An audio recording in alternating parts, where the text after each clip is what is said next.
Gracias por seguir junto a nosotros en República. Cambiamos de tema y en esta segunda parte vamos a hablar del proceso de elección a Fiscal General de la República, las entrevistas que ya se están realizando a los aspirantes, 33 personas que aspiran a dirigir esta instancia del Ministerio Público, la Fiscalía General de la República. Vamos a hablar de los retos y las prioridades de dicha institución. Y es un gusto para mí recibir a Astor Escalante, abogado y exfiscal general de la República. Y también está conmigo Ulises del Dios Guzmán, abogado, ex magistrado de la Corte Suprema de Justicia y actualmente es aspirante a Fiscal General de la República. Buenos días, bienvenidos a República. Astor, qué gusto volvernos a encontrar.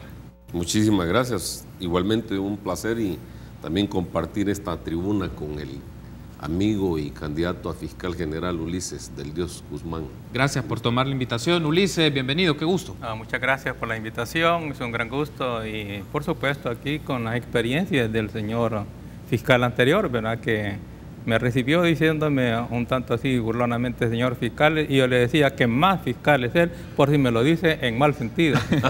Bueno, ya que aprovechando su experiencia vamos a platicar cómo va este proceso en específico, dadas las entrevistas que ya se están dando. Ya vamos a escuchar un poco, Ulises, porque ayer usted realizó su entrevista ante la subcomisión de los diputados y diputadas de la Asamblea Legislativa, de la Comisión Política sobre esto. Ya nos va a comentar un poco también algunas inquietudes y elementos que han salido en el transcurso del día y la tarde-noche en redes sociales.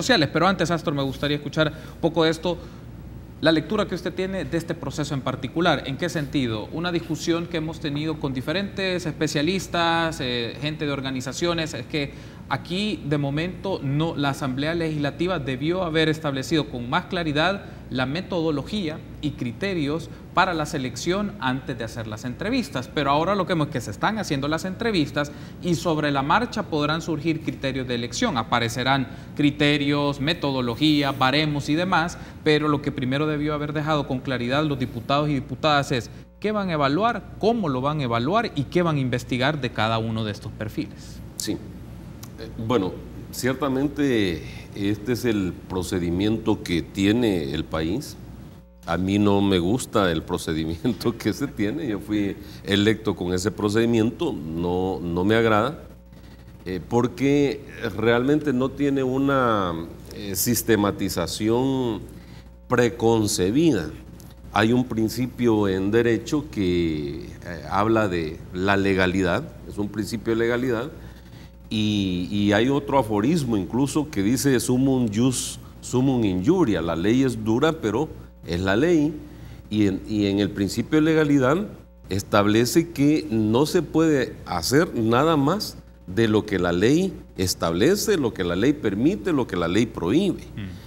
En el caso de elección de funcionarios de segundo grado no se tiene realmente un procedimiento preconcebido que lo sepan los aspirantes a fiscal general. No tiene como un marco, digamos, temático, un marco teórico de por dónde pueden venir las preguntas. Hay preguntas sociológicas, hay preguntas filosóficas, hay preguntas políticas, hay preguntas de criminología, de derecho penal. Entonces es como un desorden. Cuando se examina el notariado, por ejemplo, que tampoco el procedimiento me agrada porque es un poco albur, pero por lo menos dan un listado que es inmenso, ¿verdad? Para que los abogados se sometan, los que quieren ser notarios se sometan al proceso de ese examen y se establece. Se sometan a la tómbola. Exactamente, pero en mi opinión debería, y quizás los candidatos a funcionarios de segundo grado deberían de proponer la creación de una ley para seleccionar funcionarios de segundo grado, por lo menos una ley. Lo ideal sería una reforma constitucional. A mí me gustaría que la elección de funcionarios de este nivel tan importante, no puedo decir mucho más importante que un presidente de la República, no puedo decir mucho más importantes que alcaldes, que diputados, pero elección de funcionarios tan importantes como es fiscal general, procurador de derechos humanos o procuradora general de la República, magistrados de la Corte Suprema de Justicia, debería de hacerse en votación directa, en mi opinión. Por ahí hay antítesis o cuestionamientos que dicen, pero se va a penetrar el crimen organizado y va a financiar campañas. Si vamos a permitir que el crimen organizado haga eso, entonces estamos diciendo que actualmente para financiamiento de campañas presidenciales, campañas de diputados, campañas de consejos municipales, está presente el crimen organizado financiando eso. Puede ser. Lo que hay que hacer es establecer en una ley cuáles son los mecanismos de control y los mecanismos de revocación de mandatos. Por ejemplo, con la anterior sala de lo constitucional, lo que se le ocurría a la sala de lo constitucional saliente, a 4 de los magistrados, esto no es competencia, esto no es moralidad notoria, esto, por ejemplo, una misma asamblea legislativa no puede elegir fiscal 2 veces, como resolvieron en una demanda cuando me nombraron fiscal general de la República, dijeron, una misma asamblea legislativa no puede elegir fiscal general de la República 2 veces. La Constitución no dice eso, pero se les ocurrió. La de ellos sí. La de ellos sí, pero se les ocurrió. Entonces, ¿qué es eso? O sea, no tenés certidumbre constitucional, no tenés certidumbre jurídica. Entonces, lo ideal sería, si por lo menos en una ley, digo por lo menos en una ley, porque hacer una reforma constitucional implica 2 asambleas legislativas y un gran acuerdo de nación, un gran acuerdo político importante. Pero en una ley se debería establecer los requisitos, las habilidades, los conocimientos, lo que significa competencia, porque no necesariamente un doctorado o una maestría significa competencia. No necesariamente un diplomado de Derecho Constitucional o un doctorado en Derecho Constitucional significa competencia. O sea, hay una cosa que también se llama inteligencia emocional, que es clave y debería ser la vértebra de cada uno de los servidores públicos. Y en esa misma ley se debería establecer qué es competencia notoria, qué es moralidad notoria y cuáles son las faltas que puede cometer un funcionario de esta importancia, faltas leves, faltas graves, faltas muy graves, y cuáles son las sanciones respectivas y en qué momento se le va a suspender provisionalmente, suspender definitivamente o se le va a destituir, y el mecanismo para digamos, no restituirlo, sino que nombrar o relevarlo del cargo y nombrar al siguiente funcionario. En la misma ley debería. Hay un aspecto, antes de irme a la pausa, Astor, una pregunta muy concreta. Tengo solo 2 minutos y al regresar hablo con Ulises también de la entrevista que se realizó ayer ante los diputados de la Asamblea Legislativa. Pero es esto, partamos un poco de la idea. Yo entiendo que de manera más específica en marcos legales, pues eso le da también obligatoriedad a los funcionarios públicos de aplicarla. Pero partiendo del escenario que no la tenemos, ¿no considera usted que los diputados y las diputadas en la Asamblea Legislativa pueden ser más precisos en los escrutinios y en los requisitos para los aspirantes a fiscal? Es decir, por la información que ellos pueden solicitar al Tribunal de Ética, a la sección de probidad de la Corte Suprema de Justicia, a la misma Corte como tal, a la Policía, a Derechos Humanos y demás, que son insumos que les permiten a ellos conocer si hay antecedentes o su récord profesional. Digamos, eso creo que en principio, aunque no está legalmente, pero los diputados lo pueden hacer. Bueno, eso lo hacen. Incluso en la convocatoria que emite la Asamblea Legislativa, uno de los requisitos que le piden a los aspirantes es que lleve la solvencia del Ministerio de Hacienda, una solvencia de la Procuraduría General de la República para ver si no tiene cuentas pendientes de responsabilidad filial, la solvencia de probidad, de Fiscalía General de la República. Todos esos atestados se los piden, algunos los llevan, algunos otros no, pero también no significa que, por ejemplo, si un aspirante no lleva una solvencia de cualquier institución y si no tiene ninguna, por ejemplo, de Corte de Cuentas o de probidad, pero no tiene una condena, una sentencia, una responsabilidad comprobada, no debe ser requisito de expulsar o impedirle a ese candidato. O sea, eso, en mi opinión, no le demuestra la moralidad, ni la competencia, ni la honradez notoria, ¿verdad?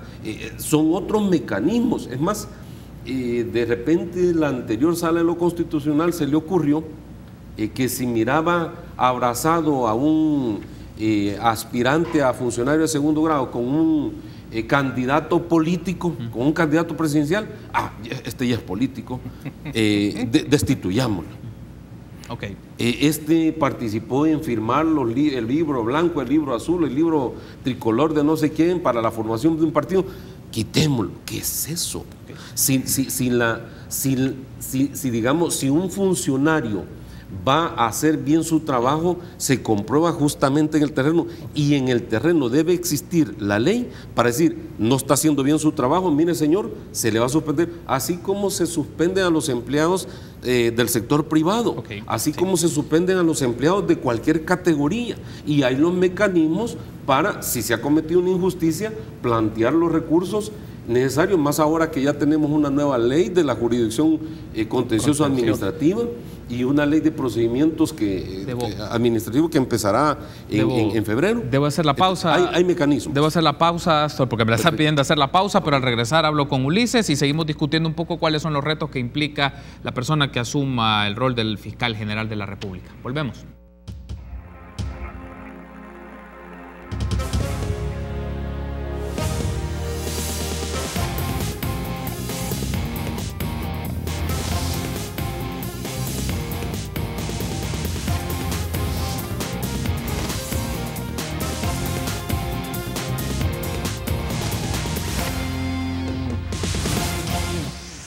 Gracias por continuar junto a nosotros en República. Seguimos platicando de las entrevistas a aspirantes a fiscal general de la República, los retos y las prioridades de esta institución del Ministerio Público. Hablamos con Astor Escalante, abogado, ex fiscal general de la República, y con Ulises del Dios Guzmán, abogado, ex magistrado de la Corte Suprema de Justicia y aspirante a fiscal general de la República. Bueno, Ulises, platicamos un poco. Ayer usted realizó la entrevista, ya se están llevando varias entrevistas todavía. Hoy y la próxima semana se van a realizar las últimas entrevistas para tener a los 33 candidatos que aspiran a ser fiscal general de la República. Hablábamos, Astor nos mencionaba, hay una serie de criterios y elementos a tener en consideración. Por ejemplo, y retomo una nota, lo hablamos hace unos días con Leonardo Bonilla y con René Portillo Cuadra, diputados de la Asamblea Legislativa que estuvieron con nosotros hace unos días, sobre una publicación que hizo el diario de hoy, que de 33 candidatos a fiscal, 24 no han dado su informe de probidad. Le consulto, ¿usted ha brindado ese informe? ¿Es parte de la documentación que ha presentado para su proceso de selección, como en el caso de fiscal general de la República? Ya está aprobado. ¿Ya está presentado? Así es. Ya está presentado. Finiquito total desde hace años. Todos los cumplió ya. Tribunal de Ética, el caso de la Corte Suprema de Justicia. Unos los habían entregado y otros no, pero en estos días están ya prácticamente en proceso de recolección todos. Y esos, al tener, se presentan y suman al archivo que tienen los diputados para el proceso de elección. Así es. En ese caso, ¿por qué lo planteo? Hablábamos un tema de los criterios de tener instrucción notoria y también moralidad notoria. En concreto, le consulto, Ulises, ¿qué elementos considera usted de su instrucción notoria y su moralidad notoria para aspirar a ser fiscal general de la República? Bueno, la instrucción notoria en principio es la experiencia y la capacidad que tengo en el ámbito jurídico. Tengo una experiencia de aproximadamente 33 años de ejercer el derecho, orientado especialmente en materia penal. He ejercido en la parte de la defensoría, en la parte de la acusación privada, en la parte de la judicatura, tanto como juzgador como también administrativo en el Consejo Nacional de la Judicatura como concejal. Al mismo tiempo tengo formaciones adicionales en ciencias políticas, en maestría de ciencias políticas, en administración pública, condecorado con doctorado en filosofía del derecho. Mantuve yo la columna durante todo el tiempo en la Corte Suprema de Justicia de Filosofía Jurídica en Acción, que se tomaba en cuenta por parte de la comunidad jurídica sobre el pensamiento de la evolución del derecho, el sentido del derecho. He sido catedrático universitario, incluso llegué a ser hasta decano de Derecho y también vicerrector académico de universidades privadas. Creo yo que alguna capacidad académica tengo sobre esto. Y esa en lo que se refiere a la instrucción notoria y en lo que se refiere a la moralidad notoria, esto es algo que se refleja en el sentido de también en parte en la vida privada y en parte en el desempeño profesional. En parte en el desempeño profesional cuando se hace y se ejerce el cargo con puridad, con transparencia, apegado a la legalidad, y por el otro lado en la vida privada teniendo buenas relaciones en el hogar, la familia, etcétera, aun cuando, y no lo digo por salvarme, porque yo no tengo ningún problema familiar, pero digo tampoco una persona, porque tenga alguna desaveniencia con su compañero o compañera de vida, o porque tenga algún hijo extra de matrimonio que yo no lo tengo, repito, no es por salvarme, sino que ese tipo de cosas, en tanto que se sepan administrar, tampoco es suficiente para descalificar a ninguna persona. Hay un aspecto, ya que lo menciona Ulises, y no sé si eso se lo habrán consultado ayer en el espacio de la entrevista que tuvo con los diputados, ante la publicación que hizo el Faro en junio del 2015 sobre una celebración de 22 matrimonios que no se atendieron según la ley de notariado. Me gustaría tener su posición sobre esto, porque según esa nota publican que el Departamento de Investigación Profesional de la Corte Suprema de Justicia señalaba de que usted había violentado 2 artículos en concreto de la ley de notariado sobre estos matrimonios. Entonces me gustaría saber tener su postura ante este caso. ¿Esto qué implicaciones tiene en el ejercicio profesional y si eso considera usted que le puede afectar en este proceso de elección? Mire, esa noticia se supo incluso antes de que yo iba a ser magistrado, y recuerdo que el frente, particularmente el señor Shafiq Handal, tenía reservas sobre mí. Llegué, afortunadamente, una persona que me consideraba a mí que venía de derecha y tenía un motivo para, digamos, para excusar y excluirme. Cuando le di la explicación, él levantó la restricción y entendió que era una tontera. Y en realidad así surgió ese incidente. La noticia misma es maliciosa, porque dice el título, 22 matrimonios sin novio.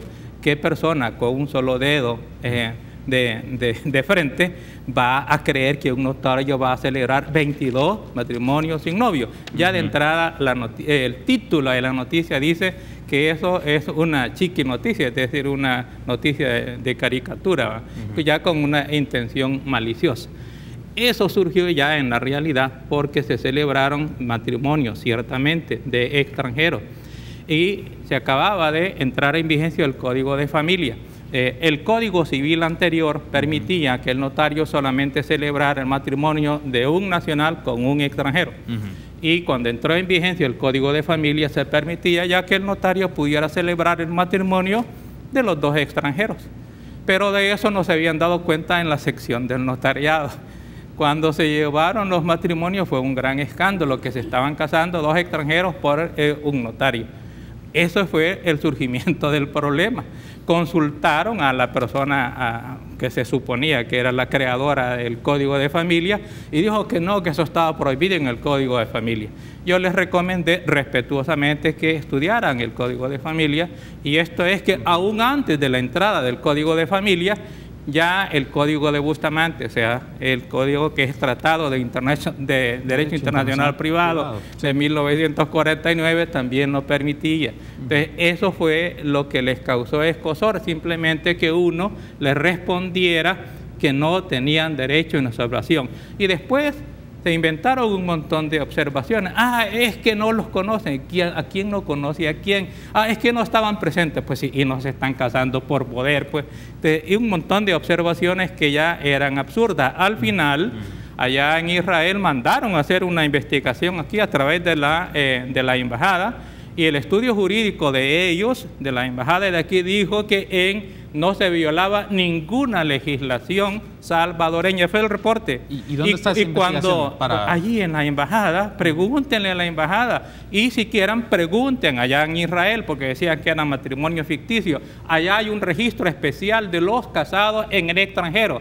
Esas personas que se casaron aquí en El Salvador por medio de poder están en ese registro en Israel. De modo tal que el matrimonio fue totalmente legal. La ignorancia de algunas personas y la mala intención de otras es lo que magnifica una cosa que ya debería ser ordinario. Ok, antes de irme a la pausa, Ulises, y luego regreso en el otro bloque y platicamos con Astor, se menciona en esta nota que habían en algunos de estos matrimonios testigos que no conocían a los novios, pero también mencionan que algunas de estas personas estaban divorciadas, pero no habían presentado un documento específico que certificara esa separación legal.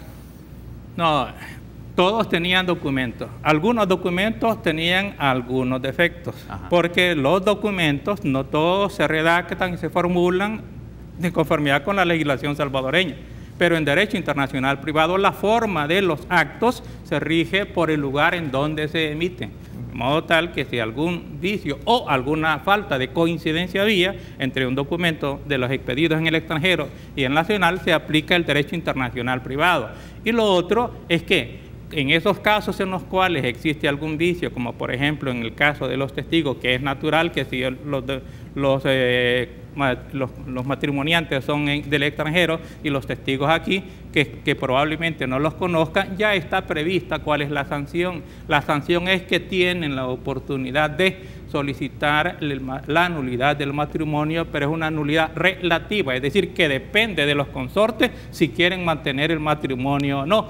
Y eso hay una salvedad en la ley de notariado, basta que el notario les advierta a los consortes, en este caso, y se haga constar en el acta del matrimonio cuál es la observación o el defecto, y el matrimonio se puede hacer, dice la ley de notariado, con esas observaciones, de modo tal que se cumplieron todos los requisitos. Ok, por este caso en particular... Es ignorancia. Por este caso en particular, Ulises, no hubo suspensión de su ejercicio en el notariado. No, es más, hubo una sesión especial de eso, porque como se llamó la atención de la sala de lo civil anterior a la anterior, y ellos estudiaron el caso y encontraron en un dictamen, emitieron un dictamen de la sala de lo civil en donde dice que a esos matrimonios no le encontraron ninguna ilegalidad.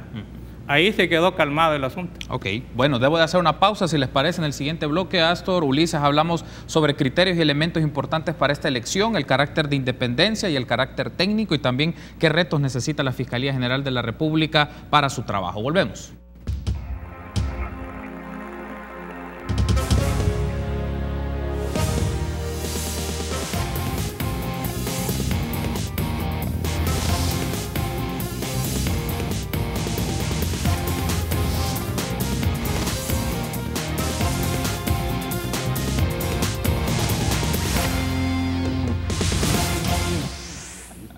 Gracias por seguir junto a nosotros en República. Último bloque en el cual hablamos sobre el proceso de elección de Fiscalía General de la República con Astor Escalante y Ulises del Dios Guzmán. Bueno, Astor, hay un aspecto aquí relevante. Estos procesos de elección también hay intereses de por medio. Es un proceso de decisión de carácter político, lo eligen los diputados y diputadas, pero también, como se discutía para el caso de magistrados, siempre se mencionaba, diputados de diferentes grupos parlamentarios mencionaban que haya intereses externos, es decir, hay agentes externos que quieren influir en este proceso. Podemos decir lo mismo en el caso de la Fiscalía General de la República, porque además de los traslapes partidarios, de los políticos, hay agentes de carácter económico, de carácter profesional o del gremio profesional que tienen intereses de por medio para ciertos grupos o ciertos perfiles en específico.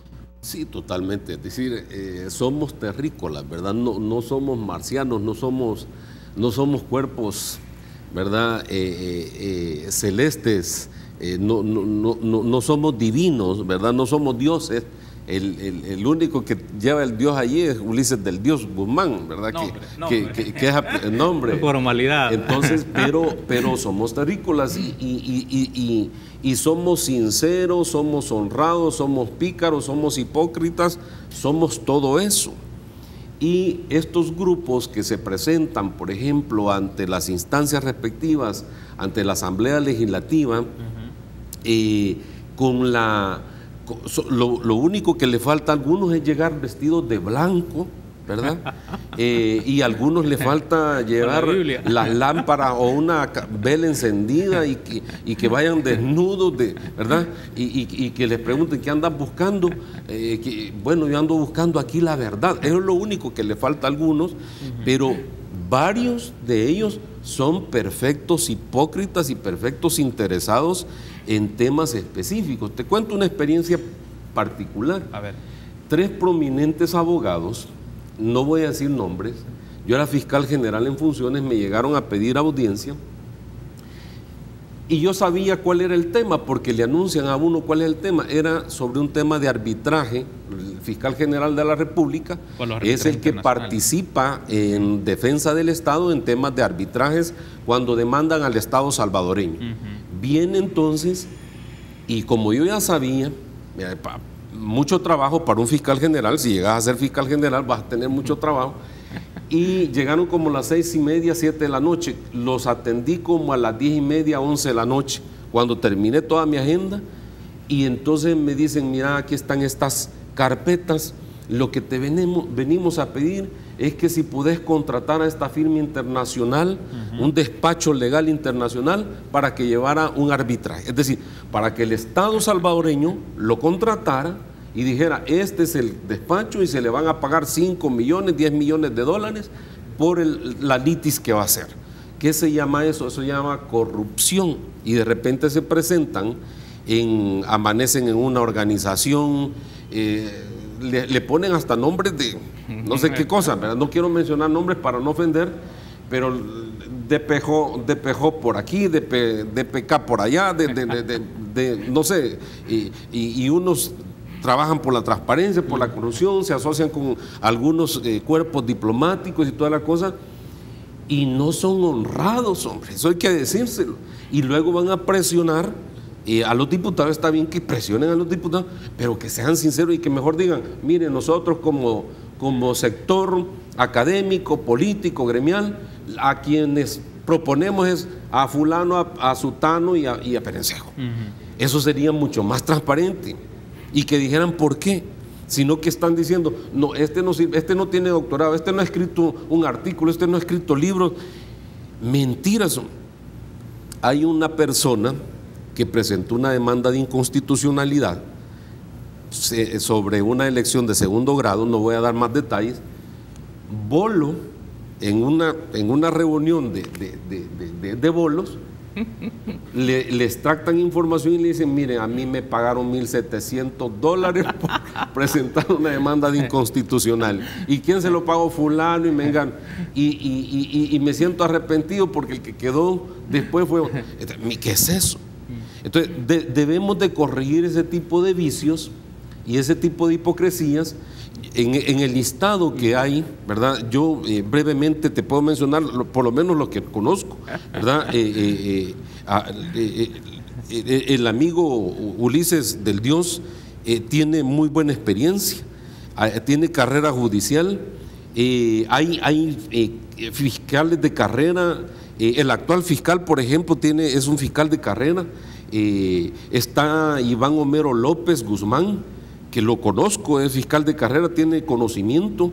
Está Mario Joel Chacón Quintanilla, que es que estuvo de asesor de la parte técnica jurídica en la fiscalía, conoce la fiscalía. Está Néstor Castaneda, que fue también colega tuyo, magistrado. Sí.